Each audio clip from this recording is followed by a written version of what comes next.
Welcome to Mocktails and Masterpieces with the Indianapolis Chamber Orchestra.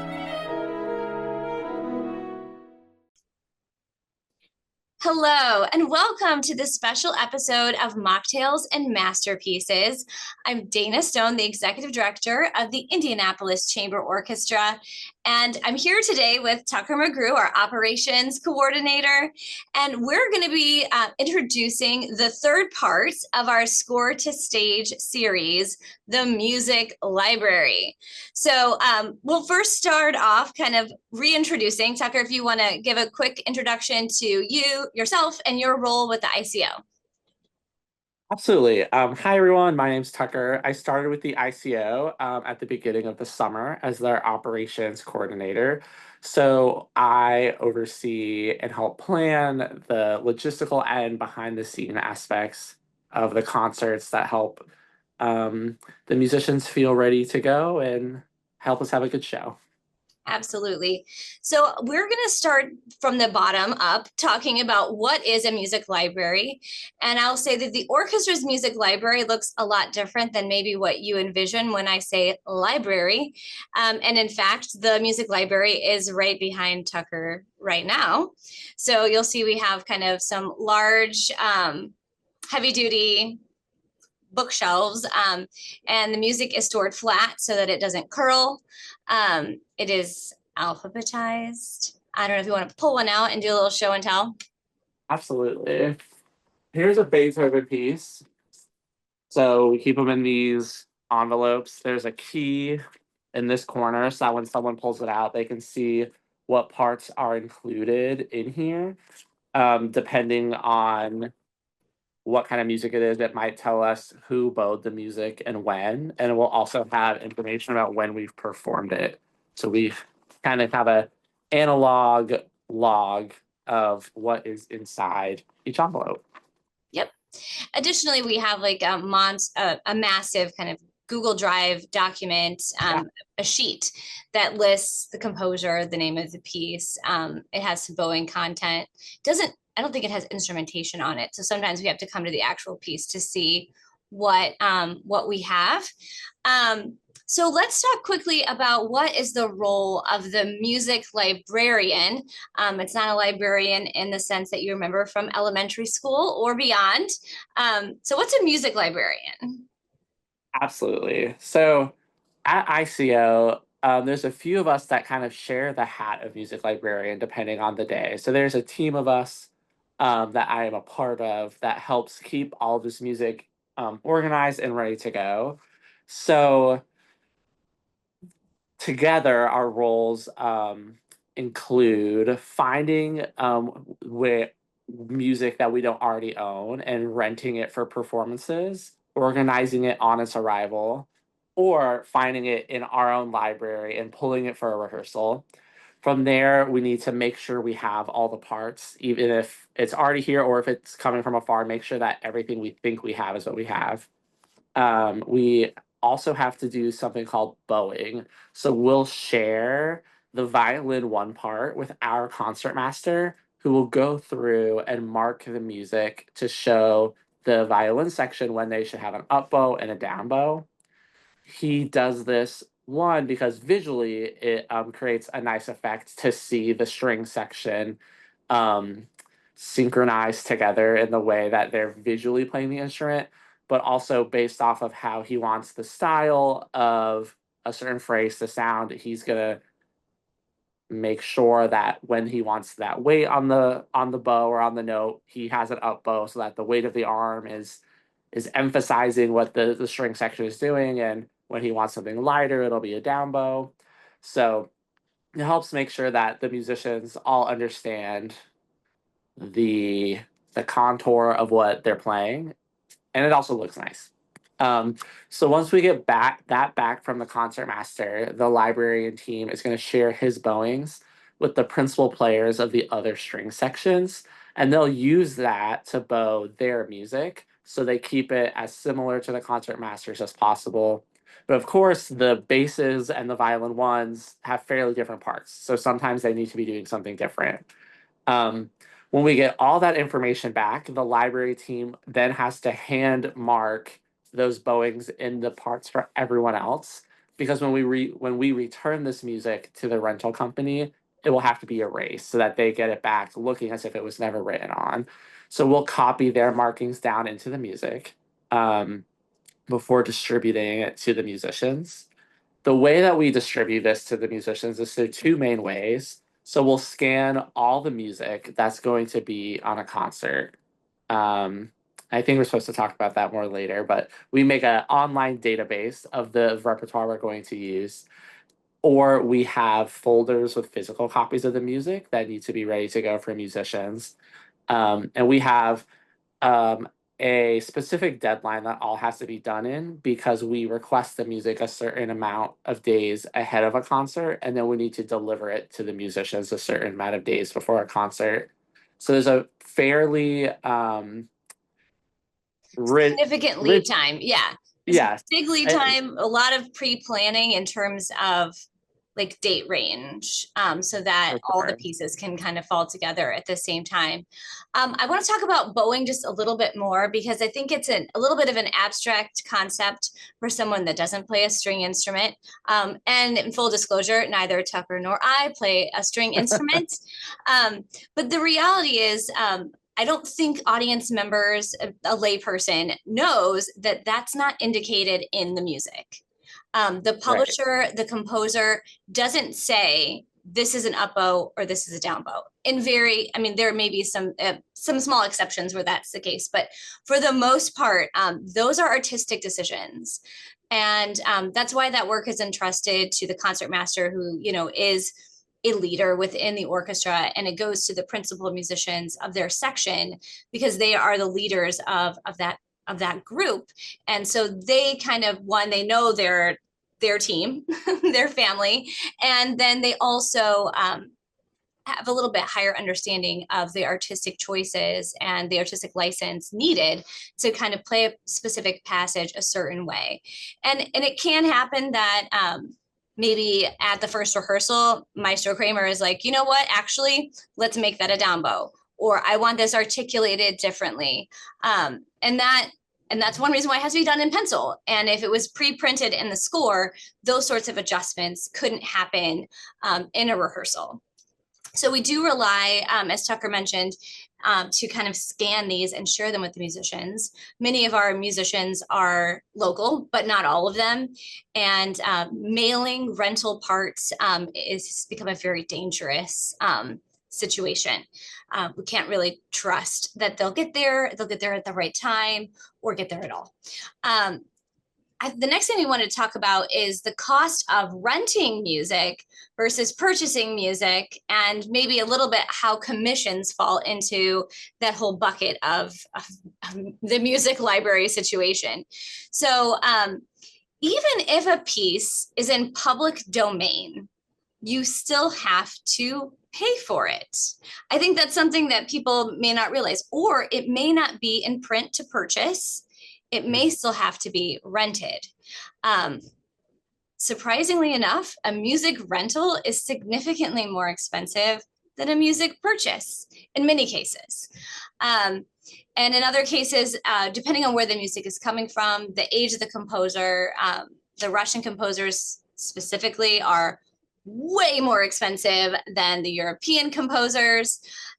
Whether they're living or not, that's sort of the thing that we experience. So we can have a piece that, like on our Parks concert, that's more of a pops piece, like a Wicked medley, for example, that's $99 to purchase, or as much as $1,800 for us to rent a Shostakovich piece or a Prokofiev. Yeah. And that's based on the number of performances and the size of our hall. So they take those factors into consideration. So sometimes just getting the physical pieces of paper to do all this other work is costly and labor intensive on a manual level. Commissions are a little bit different. It sort of depends on the composer, if they are already with a publisher or not. In some cases, they'll send us digital parts that we will then print. And then the process starts just like a rental, where we have to mark everything. and in some cases, a commission is pre-printed, and then we pay to get those parts to us. So there's a whole process that happens with just getting the music to the musicians that you don't see. Rental periods, those also vary. How they charge for rentals varies. Some publishers require that we pay it up front. Some send us a bill afterwards. We're sometimes dealing with international customs to get the music here and get the music back. So it's very interesting process. So next up, let's talk about the next step, Tucker, when we actually have all the music here and Mhm. what happens next. So we've got 5 envelopes of music that encompasses all the repertoire on a specific concert. Absolutely. So when the music arrives, and like you mentioned, this can vary based off the publisher, but they include a list, or they include papers on top of the music. So they will have something about guidelines for here's how we expect the music to look when it comes back to us. There's going to be a paper about here's our expectation for when you're going to ship it back to us. And then there will be a packing slip. So we make sure we keep all of that information. So we follow through on their expectations after the concert. The first thing we want to do is go through the music and make sure what's on the packing slip is what we've received, because sometimes we need to reach out to a publisher and let them know, oh, can you please like mail one more cello part, for example. Um, for some concerts, we've learned that we want to go through the music, because obviously mistakes can happen to anyone. And we've had music sometimes arrive where pages are printed out of order or missing a page or something. So flip through and make sure everything looks correct. Um, and then once we're sure that we have the right materials, the first step is going to be scanning that violin one part to send to our concertmaster, so that he can bow it. We'll normally scan the winds parts and the percussion parts since they don't need markings on them, and we can do that kind of outside of the bowing timeline. Typically, we will get that bowed music back from our concertmaster in about 10 days to 2 weeks. And at that point, we'll start marking the other paper copies. Um, that is an intricate process because you have to use a certain kind of pencil and you have to mark very lightly so that you're able to get rid of the markings easily. And sometimes the previous orchestra won't have erased their markings. So we may be erasing someone else's work and then adding ours in.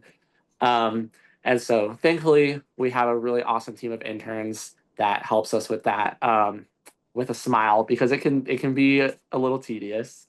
We're really grateful for them. They're not on this call, but fortunately, both of them are string players, so Yes, they also understand the uniqueness of those instruments. You know, in addition to marking bowings, in some cases, we're double checking that measures are marked, rehearsal letters or numbers are included. Um, let's talk about page turns, taping, collating, um, because for that's sure. another layer that people may not realize is part of the factor too. Absolutely. So when we get music that is newer, it's normally printed on just like 8.5 by 11 normal paper. And in order to connect everything, since it's not bound, we'll tape that music together because we want to be able to take it apart before we send it back to the rental company. But when we're taping the music together, we need to make sure that the way everything is connected sets the musicians up for success when they're turning the page, which could look like, if they have a lot of rest, that's a good time to make sure there's a page turn. Whereas if the page ends and they're in the middle of playing something drastic, we ideally not want to have a page turn there. Um, of course, in the string section, I say of course, so maybe not everyone knows this. The inside player of every two sets of string players is going to turn the pages for the outside player, that shares a stand. So that way, at least half the string section can play through the page turn. But we ideally, obviously, want to have everyone playing as much as possible.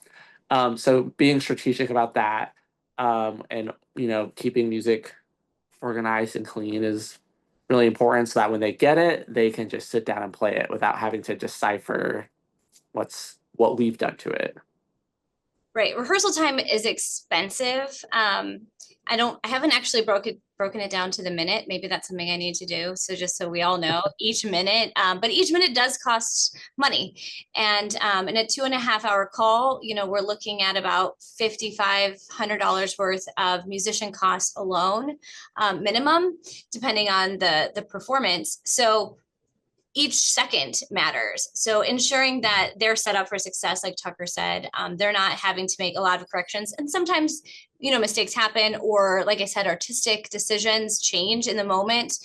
That's very true with commission work, because we sometimes have a MIDI file to listen to. So there's like an electronic version of the music, but it's not the same as a tried and true Beethoven piece where we know about the performance history and the performance styles. And we may have opinions, but there's at least a tradition to fall back on. So that creates something. So the music comes in piles by piece. Then after all this work happens, it's divided out by instrument. And then it's put into folders. And then, of course, at the end of everything, it's recollated back into a by piece, into each envelope. So there's a lot of like hands-on logistical, tedious level work that goes into the music library, which doesn't sound like a library at all, but that is the role of the music librarian, and kind of how this behind the scenes process really allows what you see as an audience member come to life. So you touched on it a little bit. Let's talk about challenges and surprises. So maybe talk about like instrumentation lists that aren't exactly what maybe even the publisher's website says it should be. A pop-up of like a celeste or something random in the score that we didn't know about. Those sorts of things. Absolutely. A fun story. We were looking to rent a Shostakovich piece, which we'll actually be performing on November 22nd. So you can buy a ticket for that. But there were two versions of this Shostakovich piece, and we learned that in the United States, one publisher owned the chamber version to the Shostakovich in the United States. A different publisher owned the chamber version to the rest of the world, and outside the United States, it was flipped. So it was a complicated process to even figure out which publisher we need to be in contact to find this piece. Then, when we got to their website, the instrumentation for the chamber version was listed as the instrumentation for a full orchestra version. So we were fairly confused about where exactly we were going to find this music. Meister Kramer spoke up while we were deliberating, trying to find this, and guessed that we should reach out to the publisher and see if maybe their website just had it listed incorrectly. And so on a whim, we reached out, and they sent us a copy of the score that they had listed for that piece, and it turned out Meister Kramer was correct. And the title was correct, but they had listed an instrumentation that didn't match, and so we were able to purchase the right music. We also have seen music where sometimes a piano player is asked to play a celeste, and when that happens, until we get the music, we're unsure if it's something like at our Parks concert where our piano player just hits one chord and then she's done. That's all the celeste does. Or if it's something like one of our pieces in November where half of a piece is going to be played on celeste. So then from there, the library and operations kind of mix, because we have to decide, are we going to have a real celeste on site, or are we going to just have an electronic keyboard to cover one note? So we have to kind of check interesting things. And And additionally, like if they play at the same time or not.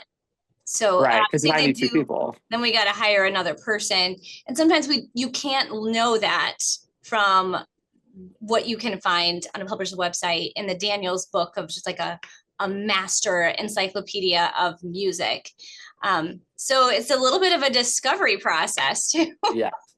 We were like Dana mentioned, we were working on the collating process for a piece we commissioned yesterday.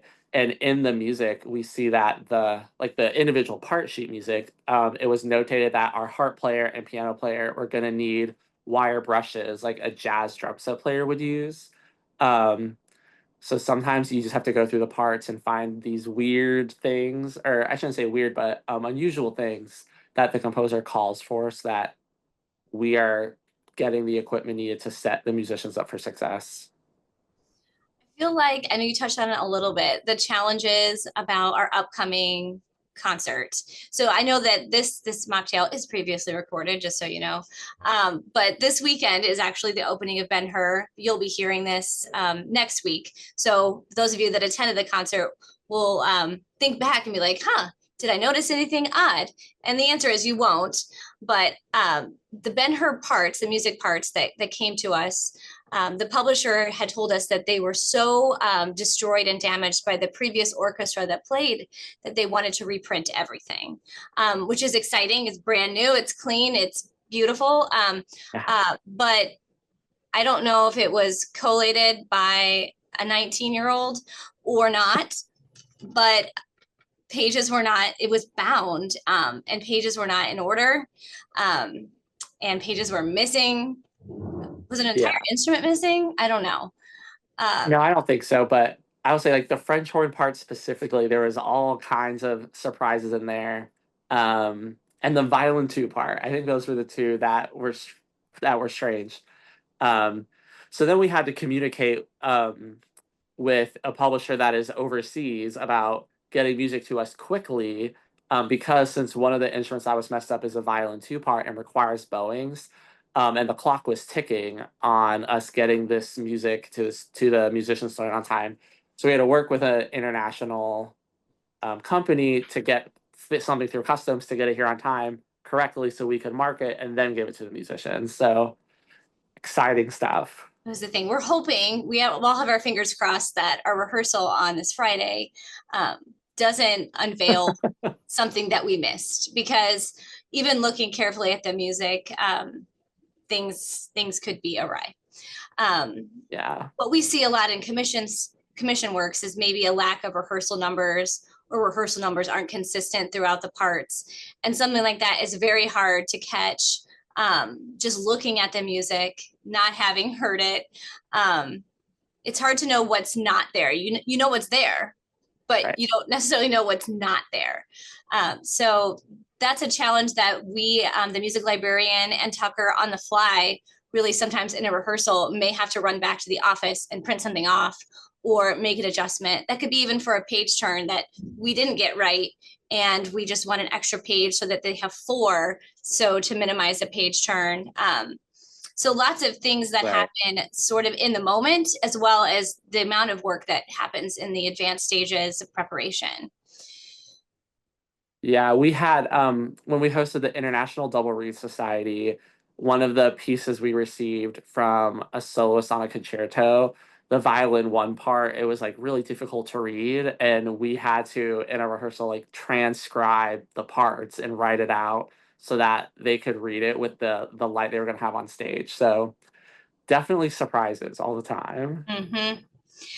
So I would say the music library is something that's highly organized, but also highly stressful, because there's just a lot of things that you can't anticipate, even as you try to anticipate anything that could possibly go wrong.